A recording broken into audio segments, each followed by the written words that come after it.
그날 밤 곁에 서 계신 주님이라는 제목으로 말씀 나누도록 하겠습니다. 119 가을 한마음 전도 축제를 앞두고 한 사람에게 얼마나 이 복음을 전하는 것이 중요한 일인지 오늘도 함께 나누고자 합니다. 사실 전도는 쉽지 않죠. 오래 신앙생활을 했다고 해서 쉬운 게 아니라 또 장로님이 되었거나 안수집사님이 되었거나 권사님이 되었다고 해서 쉬운 것이 아닙니다. 복음을 전하는 일은 언제나 마음이 떨리기도 하고 망설여지기도 하죠. 혹 거절을 당하면 어떡하지? 라는 그런 생각이 들기도 하고요. 또 상대가 나를 부담스러워하면 어떡하지라고 하는 그런 마음도 우리들에게 다가옵니다. 그때 우리도 모르게 조심스럽게 두려움이 살짝 들어오죠. 사람은 누구나 형태가 다를 뿐이지 이런 두려움들이 사실은 다 있습니다. 다른 형태이지만 이어령 우리 교수님, 지금은 돌아가셨지만 이 교수님도 그런 두려움이 있었대요. 그분의 책을 보면 따님이 병투병 중에 있었을 때, 또 하나님께서 부르셨을 때 그런 두려움도 있었고, 한 시에서도 자기 인생의 어떤 두려움을 이렇게 표현하고 있는데요. 그 시의 제목이 정말 그럴 때가입니다. 이 시는 이렇게 시작합니다. 정말 그럴 때가 있을 것입니다. 어디 가나 벽이고 무인도이고 혼자라는 생각이 들 때가 있을 것입니다. 정말 그럴 때가 있는데 어디 가나 벽이고 다 막혀버리고, 그리고 어디 가나 무인도이고 혼자 있어서 그 모든 어려움들을 풀어나가야 되는 혼자라는 그런 생각, 외로움, 두려움에 사로잡힐 그런 때가 누구에게나 있다는 거예요. 대한민국의 대표 지성이시잖아요. 대한민국의 최고 뛰어난 그런 어떻게 보면 지성인에게도 그런 두려움이 있었던 것입니다. 그런 두려움은 여러분들이 못났거나 혹은 부족해서가 있는 게 아니라는 거예요. 이 두려움은 그런 지성인 같은 그런 분들에게도 있다는 것이죠. 오늘 본문 속에 우리는 위대한 전도자 바울이 고백했던, 그리고 전했던 한 말씀을 저희들 보게 될 터인데요. 이 바울조차도 그런 두려움 가운데 있었음을 우리가 말씀에서 봅니다. 그렇기 때문에 바울과 같은 사람도 그런 두려움 속에 있었기에, 이 두려움이라는 것은 우리 어떤 잘못이나 연약함이나 부족함 때문에 오는 것이 아니라, 두려움은 누구에게나 찾아올 수 있다는 것을 이 바울을 통해 보여주고 있습니다. 오늘 말씀의 그 배경은 우리가 23장에서부터 이렇게 전체적으로 봐야 되는데, 이유는 단순합니다. 오늘 말씀은 사도 바울이 예루살렘에서 복음을 전하다가 감옥 안에 갇혀 있을 때, 감옥 안에 그가 구속되어져 있을 때 하나님께서 바울에게 주셨던 그 말씀입니다. 어떤 일들이 일어났냐면, 복음을 전할 때 분쟁이 일어났어요. 유대인들 사이에 분쟁이 일어났는데 바로 그 앞에 10절 말씀입니다. 큰 분쟁이 생기니 천부장은 바울이 그들에게 찢겨질까 하여 군인을 명하여 내려가 무리 가운데서 빼앗아 가지고 영내로 들어가니라. 큰 분쟁이 생겼대요. 막 사람들 사이에 저 바울 막 어떡하지, 막 죽여야 되나, 뭐 어째야 되나, 막 서로 그런 막 다툼들이 일어나 가지고 저대로 놔두다가는 큰 일이 생길 것 같아서 이 로마의 이 천부장, 이 로마 군대의 천부장이 그를 데리고 그들의 요새 안토니오 요새라는 곳으로 데리고 가서 그 감옥 안에 바울을 가두었다는 것입니다. 예루살렘 성전에서 그곳에서 복음을 전하다가 유대인들에게 오해를 받았고, 이것 때문에 소동이 일어났고, 사람들은 바울을 때리고 죽이려고 했고, 로마의 군대가 그를 데리고 지금 감옥 안에 잠시 둔 거예요. 그런 상황이 오늘 본문의 말씀의 상황입니다. 이 말씀은 그렇게 시작하죠. 그날 밤이라고 합니다. 그날 밤. 그러니까 소동이 있었고 복음을 열심히 전했지만 그 소동 때문에 그는 갇힌 신세가 되었을 그날 밤에 이 바울에게 다가와서 주셨던 은혜의 말씀이에요. 그날 밤 바울은 얼마나 또 두렵기도 하고, 어쩌면 저 같았으면 인간적인 원망도 했을 것 같아요. 내가 잘못한 것도 없는데 왜 이런 일을 당해야 되나? 복음을 열심히 전했는데 왜 이런 일이 되게 일어나냐라고 그런 질문을 했을 것 같습니다. 바울도 그런 두려움의 시간을 피할 수 없었습니다. 바울에게도 그날 밤이 온 거예요. 여러분 인생에도 그날 밤이 온 적들이 있죠. 한숨도 잠 못 이루고 그 고민 때문에 그 문제를 해결해야 되는데 그날 밤 나에게 다가온 어떤 문제나 이런 고민 때문에 또 교회에서 우리 가을에 꼭 전도 한 명씩 합시다 하니까 특별히 직분자들은 부담이 될 거예요. 어쩌면 그것이 여러분들에게 그날 밤일 수도 있습니다. 그러나 이 그날 밤은 이 바울뿐만 아니라 우리 이어령 교수님뿐만 아니라 여러 우리 성경에 보면 믿음의 사람들에게도 다 있었어요. 다니엘에게도 그날 밤이 있어서 사자굴에 던져진 그날 밤이 있었어요. 바울과 실라도 그날 밤이 있었죠. 복음을 전하다가 그들이 빌립보 감옥에 갇히게 된 그날 밤이 있었습니다. 여러분들에게도 그런 밤이 있을 거예요. 인생의 고통스러운 밤, 복음을 전해야 하는 밤, 그런 복음을 전해야 하지만 그 친구와 관계가 어그러지면 어떨까? 그런 두려움의 밤들, 혹은 인생의 문제, 건강의 문제, 물질의 문제, 자녀의 문제 때문에 나의 의지하고 상관없이 내가 원하지 않는데 훅 치고 들어오는 그날 밤이 누구에게나 있다는 것입니다.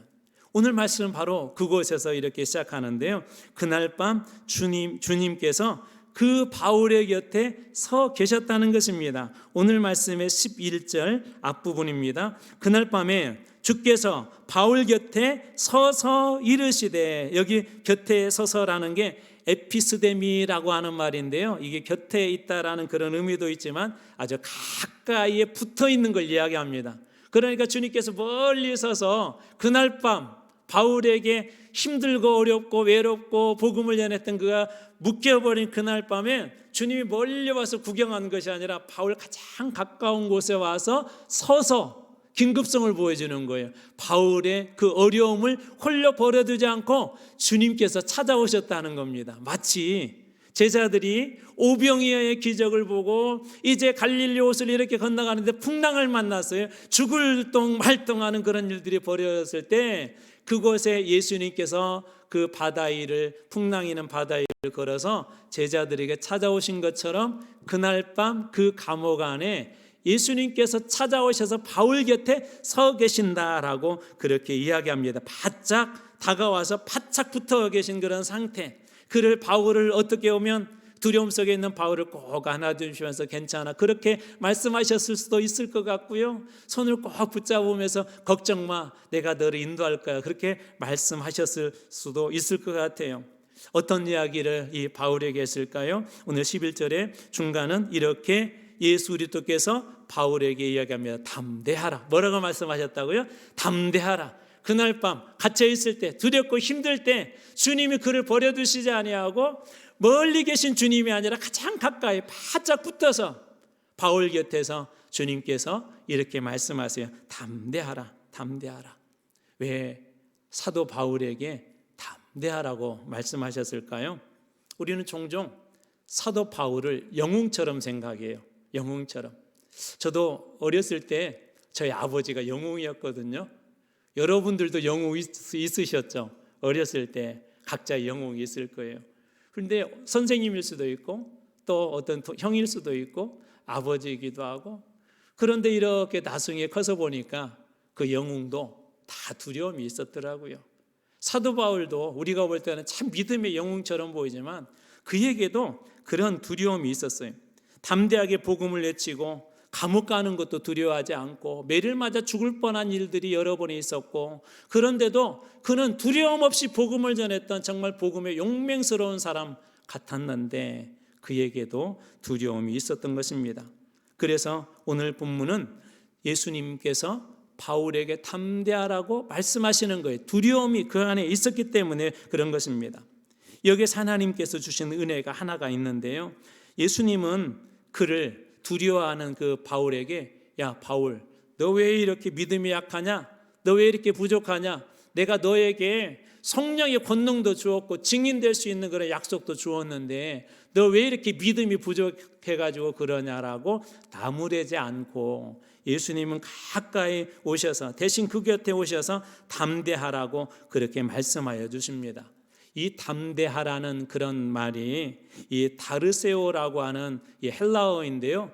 이 말이 동일하게 쓰이는 곳이 있어요. 아까 제가 소개했던 그 베드로와 그 풍랑의 사건입니다. 그래서 마태복음 14장 27절입니다. 예수께서 즉시 이르시되 안심하라, 나니 두려워하지 말라.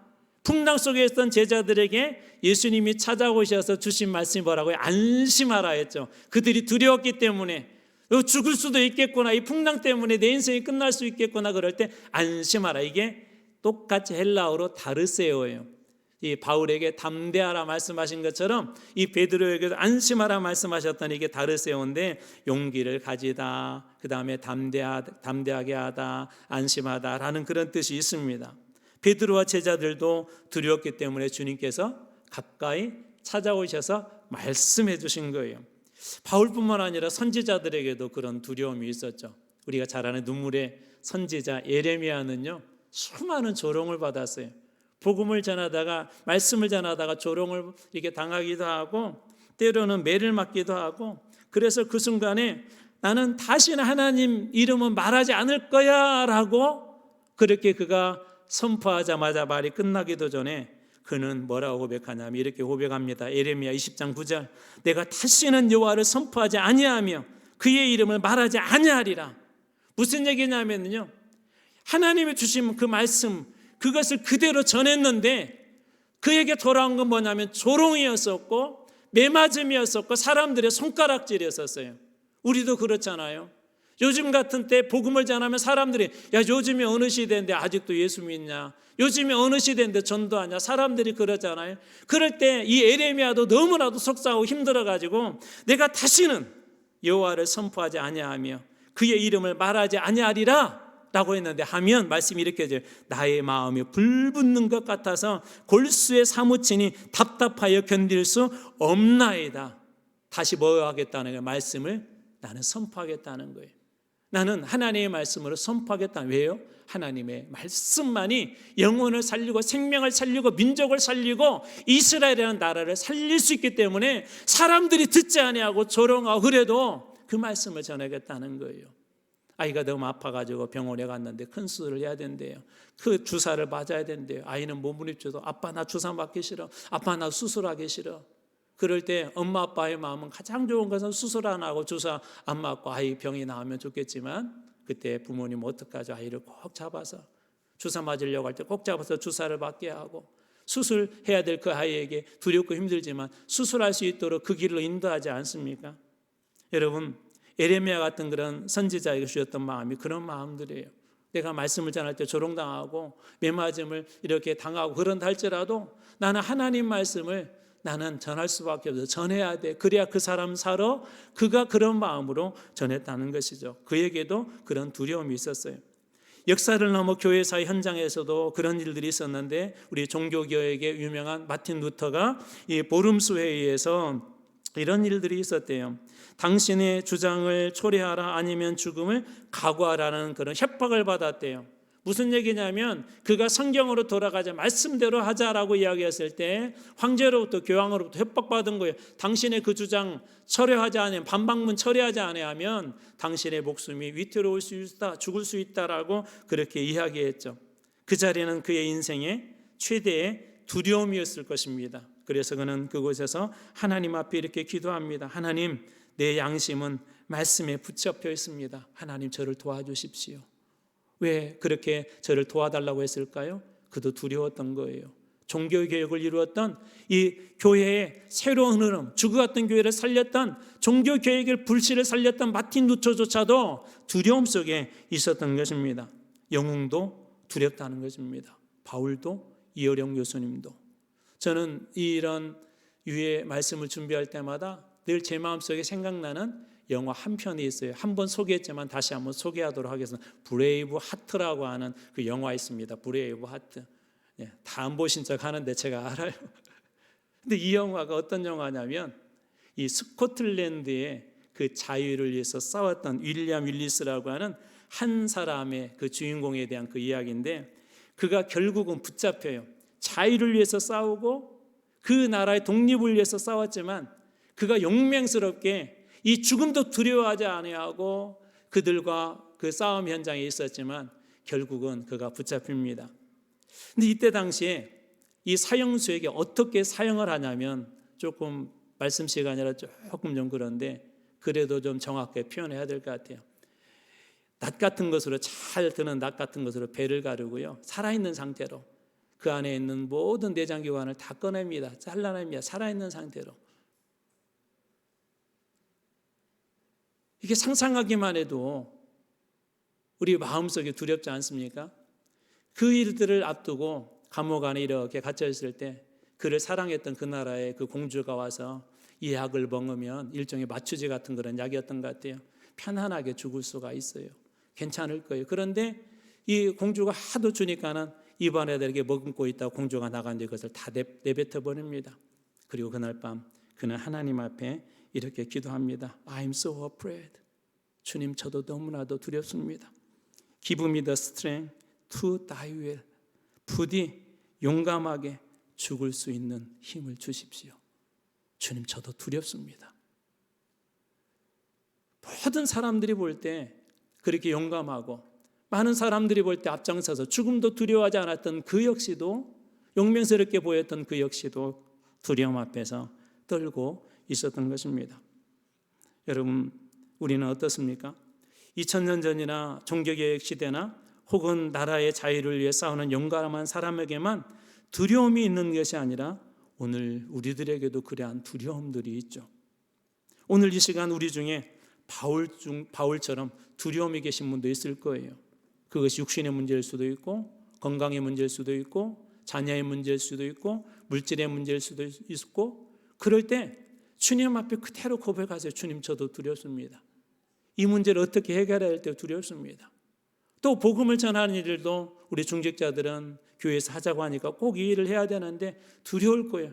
하나님, 제가 어떻게 이 일을 하죠?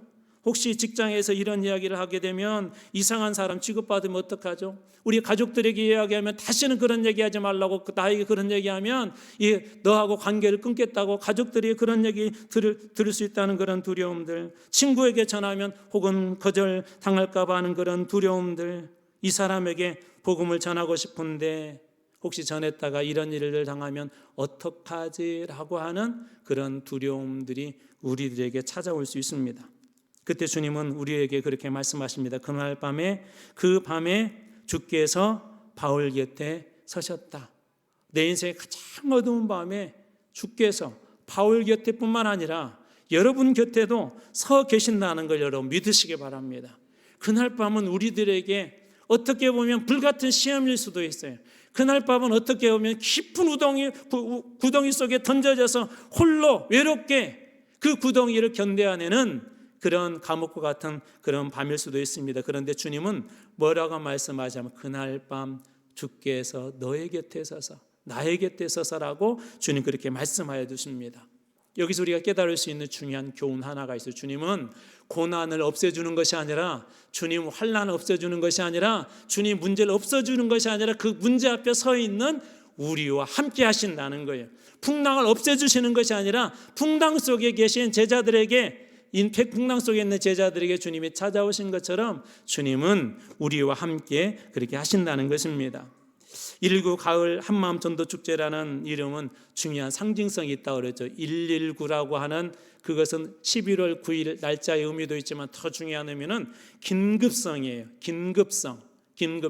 너무나도 긴급하다는 것이죠.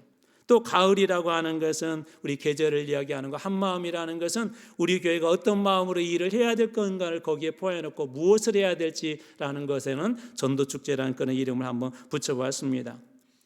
바로 응급 상황의 구조를 이렇게 요청할 때 119에 전화를 거는 것처럼, 응급실에 실려온 그런 환자를 의사 선생님이 외면하지 않는 것처럼 오늘 우리 교회에 하나님이 맡겨주신 영적으로 이런 응급한 사람들, 그 사람이 단 한 명이라 할지라도, 의사 선생님이 단 한 명의 환자가 응급실에 들어왔다 할지라도 살려내는 것처럼, 그 사람이 단 한 명의 사람이라 할지라도 그 사람을 살려내고자 하는 예수의 마음을 갖게 된다면, 오늘 우리 안에 여전히 복음을 전하는 일이 두렵고 힘들겠지만, 복음대로 살아내는 일들이 두렵고 힘들겠지만, 그날 밤 주께서 바울 곁에 서 계신 것처럼 여러분의 곁에도 우리 주님께서 함께 하실 것을 믿으시기 바랍니다.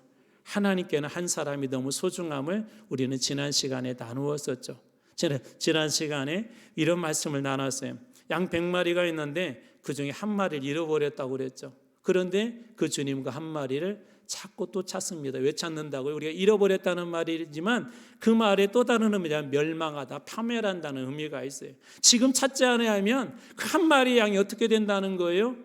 지금 부르지 아니하면 그 한 마리 양이 어떻게 된다는 거예요? 지금 그에게 손을 내밀지 아니하면 그 한 마리 잃어버린 양이 어떻게 된다는 거예요? 파멸하고 멸망하고 완전히 잃어버릴 수밖에 없다는 거죠. 죽을 수밖에 없기에 이 선한 목자는 그 한 마리의 잃은 양을 찾아 나서게 되는 것이죠. 119 가을 전도 축제는 바로 그런 의미가 있습니다. 잃어버린 한 마리 우리 양을 찾아나는 그 목자의 심정으로, 예수님의 심정으로 우리도 그렇게 긴급하게 구원받을 그 영혼을 우리가 구원해 보자는 것입니다. 여러분, 사람의 인생의 마지막 순간은 누구도 알 수 없어요. 여러분 자녀들이 젊다고, 여러분 부모님들이 아직 젊으시다고, 여러분 친구들이 아직 건강하다고, 아니에요. 알 수가 없어요. 하나님 어쩌면 당장 불러가실 수도 있어요. 하나님의 부르심은 어느 누구도 알 수 없어요. 복음의 타이밍을 놓치게 되면, 응급실에서 그 타이밍, 골든타임을 놓치게 되면 한 사람의 생명을 잃을 수밖에 없는 것처럼 복음도 마찬가지입니다. 어쩌면 이번 가을 전도 축제를 통해서 하나님께서 여러분 중에 어떤 분들을 반드시 이번 교회 통해 구원하고자 하는 그런 긴급성이 있어서 어쩌면 하나님께서 우리 교회에 이 가을에 이와 같은 전도 축제를 허락하셨는지도 모르겠습니다. 하나님께서는 이 바울에게도 그러면서 이렇게 이야기합니다. 사도행전 23장 11절 뒷부분입니다. 내가 예루살렘에서 나의 일을 증언한 것처럼 지금 내가 붙잡혀 있고 예루살렘에서 증언하다가 어려운 일을 당하는데 로마에서도 증언하여 하리라. 너는 예루살렘에 전했듯이 로마에서도 전할 것이다. 두 가지 의미가 있어요. 첫 번째로는 반드시 전해야 된다. 두 번째, 로마에서 복음을 전할 때 똑같은 상황이 벌어질 수 있다. 정말로 이 바울은 나중에 로마에서 연금 상태, 가택 구금 상태에서 복음을 전하는 그런 일들이 일어나죠. 그래도 무엇해야 된다는 거예요? 내가 감옥 안에 던져줄 수 있고 붙잡힐 수 있고 생명의 위협을 받을 수 있지만 예루살렘에서 지금 이렇게 그럼에도 불구하고 복음을 전하는데 로마에서도 똑같이 해야 한다라고 주님께서 그에게 명령하고 있는 것입니다. 로마는 어떤 것이죠? 우리 사도행전 1장 8절 말씀을 나누면서 예루살렘과 유대와 사마리아와 땅끝까지 할 때 그때 당시에 로마는 땅끝에 가까운 곳이었어요. 땅끝. 그러니까 무슨 말이에요? 땅끝까지 사도행전 1장 8절 말씀처럼 가서 복음을 전하는 것이죠. 로마는 아직 가보지 않는 곳, 위험한 곳입니다. 이 세상의 지배와 힘이 있는 곳입니다. 로마는 그때 당시에 최고의 권력이 있었던 것이고 세계의 모든 것, 문화가 됐던 정치가 됐던 중심지였습니다. 그런 곳에다가 복음을 전한다는 것은 아주 위험한 일입니다.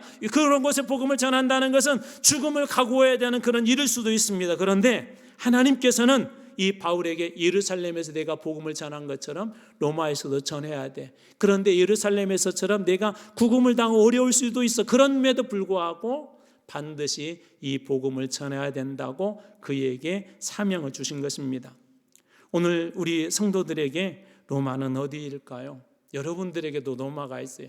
정말 깨트리기 어려운 곳. 로마라는 도성은 철저하게 우상 숭배와 권력과 힘과 정치와 문화 모든 것의 이 중심이었었어요.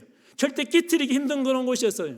여러분들 중에도 그런 분이 있을 거예요. 예전에도 제가 이렇게 그 남편 좀 전도하세요 그러면 이런 말씀, 우리 남편은 죽어도 예수 믿지 않을 뿐이에요. 왜 여러분들이 판단해요?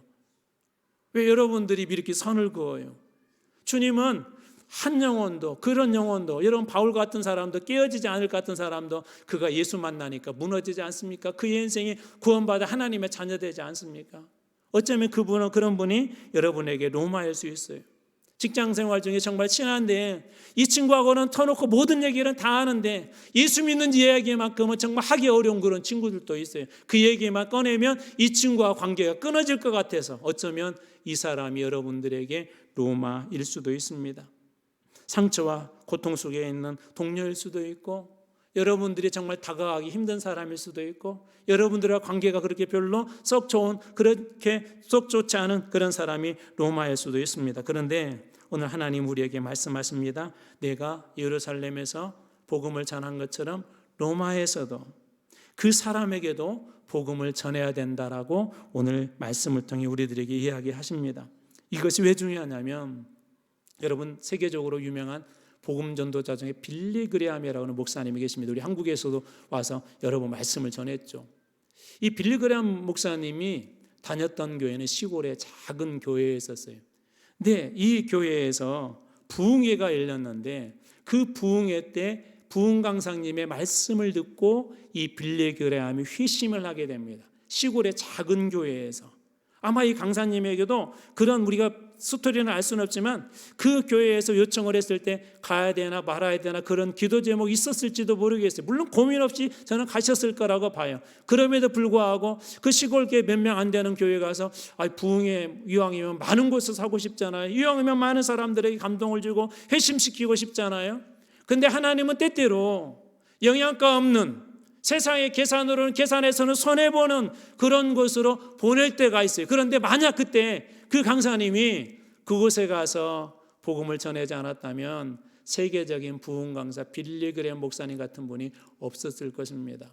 제가 왜 이야기를 하냐면 하나님 제가 그 사람에게도 복음을 전해야 돼요. 제가 그 사람에게도 나눠야 돼요. 그 사람은 저하고 너무나도 멀어요. 그 사람은 절대 깨어지지 않은 로마 같은 곳이야 라고 우리는 생각할 수 있지만 만약 하나님께서 우리에게 그 한 영혼을 구원하는 그런 사명을 주셨다면 구원하라는 사명을 주셨다면 어쩌면 그 한 사람이 빌리그레함처럼 쓰임받을 수 있지 않을까요? 아니 그 정도까지 위대하게 아니라 할지라도 그 한 사람을 통해 그의 가정이 구원받지 모두 다 구원받을 수 있지 않을까요?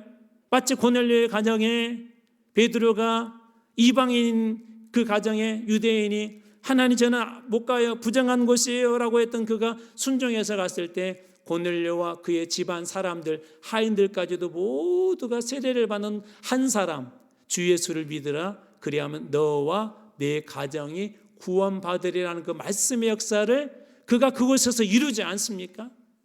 여러분 어쩌면 여러분들이 복음을 전하는 그 한 사람을 통해 그 가정이 구원받을 수 있을 것입니다. 여러분의 전하는 그 복음을 통해 여러분은 로마처럼 느껴지고 도저히 저는 안 돼요라고 했던 그곳에 복음을 전할 때 이와 같은 놀라운 역사들이 일어난다는 것은 어느 누구도 그거에 대해서 부인할 수가 없습니다. 왜? 이 일은 하나님이 하시는 일이기 때문에 주님께서 하시는 일이기 때문에 그렇습니다.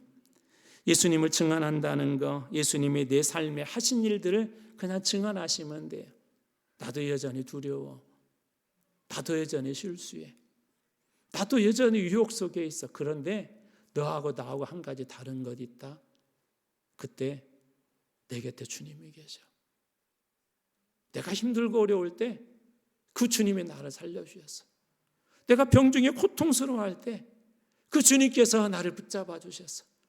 내가 내 인생의 모든 걸 다 끝내고 싶을 때 그때 주님께서 내 곁에 오셔서 나를 보배롭고 존귀한 존재라고 세상 사람들이 나를 비난할 때 주님이 나를 세우셔서 주께서 내 곁에 서 계셔. 여러분 이거 하나만 가지고도 놀라운 복음 아닙니까? 병원에 갈 때마다 특별히 위험한 환우들이 있을 때마다 늘 느끼는 게 뭐냐면 병원에 한 사람 아는 분만 했어도 그 과정들이 수월해지더라고요. 의사 선생님들이 물론 최선을 다해서 다 신경 쓰지만 훨씬 더 이렇게 병이 호전되는 것들이 빠르더라고요. 누가 한 사람 아는 사람만 있어도. 여러분 그런데 우리 주님은 어떤 분이세요? 우리 인생의 창조자시요 보호자시요 인도자시요 구원자시요 우리의 소망이요 우리의 영광이요 우리의 모든 것들을 붙잡아 줄 수 있는 분이 우리 주님 아십니까?